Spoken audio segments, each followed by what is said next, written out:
अभी Fibonacci sequence के बारे में पढ़ते हैं। देखो ये भी बहुत इंपॉर्टेंट चीज़ है मार्केट में। फिबोनाची ये मैथमेटिकली एक कंसेप्ट था, अभी एक्चुअली बहुत पहले का कंसेप्ट है मैथमेटिकली। अगर आपने पढ़ा होगा 12वीं में था एक्चुअली, एक चैप्टर था फिबोनाची करके। अभी ये होता क्या है, देखो ये फिबोनाची सिंपली चीज़ है। जब आपका एक नंबर को पिछले नंबर से ऐड किया जाता है, जैसे अभी यहाँ पे एग्जांपल देखो, यहाँ पे 0 1, तो जीरो में क्या ऐड करो, जीरो में अगला नंबर ऐड करने का है, 0+1।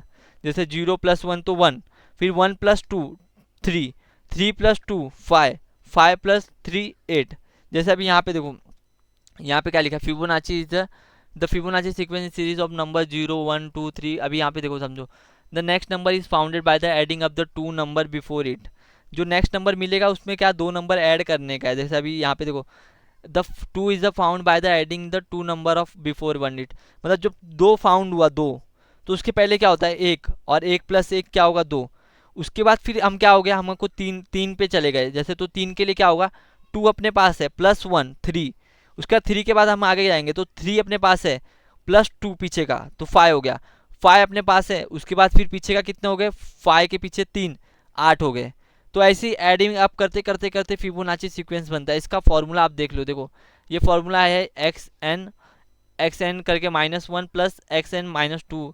ये फॉर्मूला से भी अच्छी तरीका है, ये बहुत इजी है कि पिछले नंबर पे ऐड किया जाता है। जैसे अभी आपका नंबर आया 5, तो 5 के पहले क्या था 5 के पहले 3 नंबर था, 3 के बाद ही 5 हुआ ना, 3+2 5, 5 के पहले 3, 5 3 8, 8 के पहले कितना नंबर 5 था, 8 5 13, 13 के पहले क्या था 8, 8 13+8 21। बस यही सिंपल सी चीज़ है, पिछले नंबर को ऐड करना है। जैसे अभी मेरा एक आया, तो एक में एक ऐड करूँगा 2, 2 में एक ऐड करूँगा 3, 3 में कितना, 3 में 2 ऐड करूँगा 5। ऐसे ही बस आपको ऐडिंग करना है। अभी ये इसमें गोल्डन रेशियो होता है, देखो गोल्डन रेशियो करके होता है, जो मतलब मोस्ट ऑफ द टाइम एक क्वेश्चन आएगा कि गोल्डन रेशियो क्या होता है, तो उसका आंसर ये है, देखो 1.6108339887, ऐसा ये आंसर है, ये याद रखना, इसको रट्टा कर लो गोल्डन रेशियो क्या होता है। अभी देखो फिबोनाची रिट्रेसमेंट कैसे होता है, अभी यहाँ पे बहुत ही अच्छा एक कंसेप्ट है कि एक रिट्रेसमेंट कैसे होते हैं। तो अभी कोई एक ट्रेंड होता है, देखो ये 100% एक ट्रेंड होता है। जैसे मान लेते हैं कि कोई अप ट्रेंड है, जो 100% ट्रेंड चल रहा है, अप ट्रेंड। अभी कोई एक रिट्रेस होता है, जैसे कोई अभी यहाँ पे देखो, यहाँ पे अभी देखते हैं, आ जाओ देखते हैं, एक सेकेंड थोड़ा इसको साफ करने दो।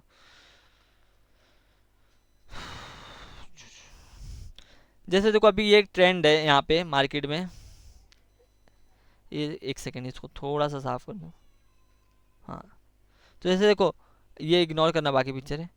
जैसे अभी ये एक ट्रेंड है मार्केट में, तो ये ऐसा तो नहीं है कि 90 डिग्री में ये ट्रेंड चला जाएगा, इसको थोड़ा बहुत रिटेस्ट करना पड़ेगा। रिटेस्ट इन द सेंस थोड़ी बहुत प्रॉफिट बुकिंग होगी, कुछ सेलर आएंगे। ऐसा नहीं है कि मार्केट सिर्फ बायर्स के लिए खुला है, सेलर भी हैं, तो सेलर थोड़ा बहुत सेल करेंगे।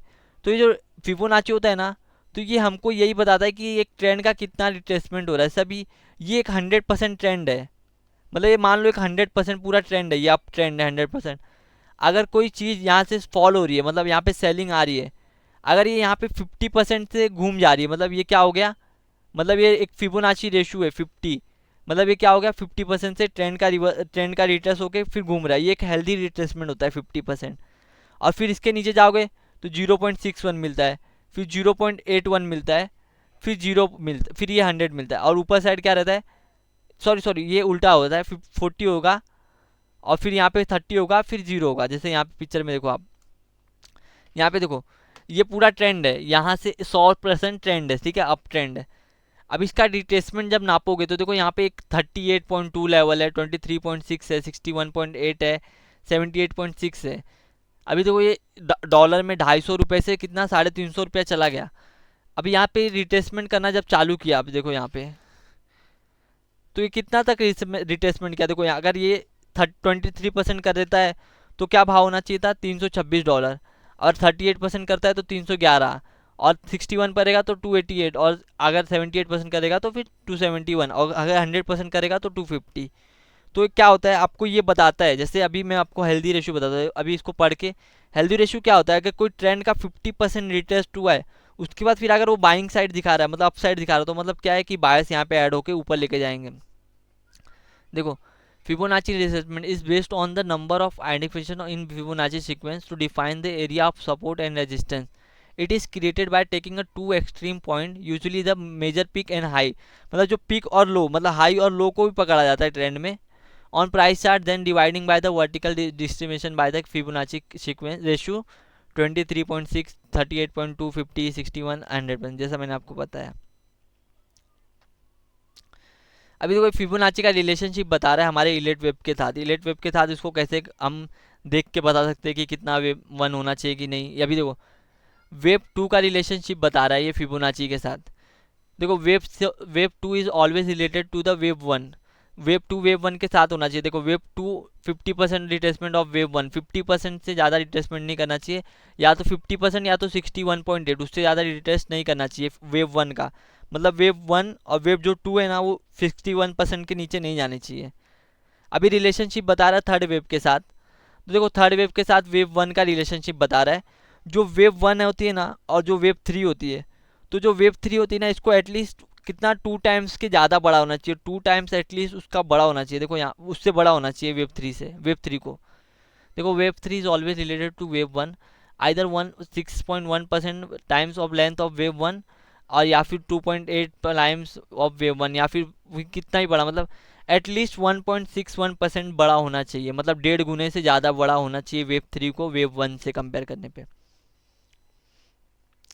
अभी वेब फोर जो है वो always related to the wave three. तो वेब थ्री क्या होती है, वो वेब थ्री में जो उसका रिट्रेसमेंट होता है ना वेब फोर का, जो वेब थ्री बनी है, वेब फोर जो होती है ना वो एटलीस्ट 50% या 61% से ज़्यादा नहीं होनी चाहिए वेब। अगर उससे ज़्यादा हो रही है इसका मतलब कुछ गलत है। तो ये एक चीज़ पढ़ लेना। वेब फाइव क्या होती है, wave five always related to the wave one. If the wave three is more than 61% then wave one is the five and the wave of, एक second, wave one or wave five is equal to 1.6% length. मतलब आप क्या बोला है, जो web five होगी ना वो एटलीस्ट जो वेब वन होती है ना उतनी बड़ी होनी चाहिए, उतने उससे बड़ी होगी तो चलेगा, बट एटलीस्ट उतनी बड़ी होनी चाहिए। वेब वन से इतनी बड़ी कंपेयर किया जा रहा है वेब फाइव का। अभी फिबोनाची करेक्टिव वेब के सामने क्या करते हैं जिसमें हम ए बी सी पकड़ते हैं। देखो ए क्या होता है, वेब फाइव से रिलेटेड होता है, जो वेब फाइव होती है ए उससे रिलेटेड होता है।